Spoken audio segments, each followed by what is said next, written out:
So guys কেমন আছেন সবাই? আশা করি সবাই ভালো আছেন এবং আল্লাহর রহমতে আমিও ভালো আছি। তো চলে আসলাম আমার একটা নতুন ভিডিও নিয়ে। তো আজকের ভিডিওতে আমরা কথা বলবো বাইনারি ট্রেডিং সম্পর্কে। যারা আপনারা কোটেক্সে ট্রেড করেন, তো আপনাদের মধ্যে অনেকেরই একটা প্রশ্ন থাকে যে ভাই আমরা সব কিছু ঠিকঠাক মতো করার পরে আমাদের শেষ পর্যন্ত লসই হয়ে যায়।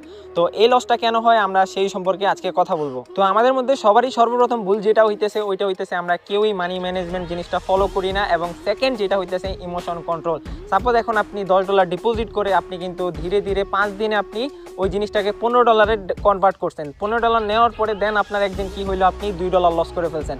এখন ওই $2 লস রিকভার করতে গিয়ে আমাদের কি হয়, শেষ পর্যন্ত আমাদের ফুল অ্যামাউন্টটা সহ চলে যায়, যার কারণে আমরা দিন শেষে কিন্তু সবাই লসেই থাকি। তো আমি মনে করি আপনাদের সবার আগে মানি ম্যানেজমেন্ট জিনিসটাকে ফলো করতে হবে। আপনার কাছে যদি এখন $100 থাকে, আপনি ওই $100 1% ইউজ করে ট্রেড করবেন, এবং আপনার যদি একদিনে আপনার 2টা ট্রেড লস হয়, আপনি ওই দিনে আর ট্রেড করবেন না। আপনার $2 লস হইলে হোক, সমস্যা নেই, আপনি 5 দিন প্রফিট করবেন, 2 দিন লস করবেন, আপনার কোনো সমস্যা নেই। এভাবে চলতে থাকলে আশা করি আপনি প্রফিটেবল হতে পারবেন। এবং ভাই আমাদের সবচাইতে মেইন যে সমস্যাটা হইতেছে ইমোশন কন্ট্রোল। ভাই আমরা অনেকেই কিন্তু আবেগে পড়ে কিন্তু ট্রেড করে ফেলি, যার কারণে আমরা সবসময় লসেই থাকি।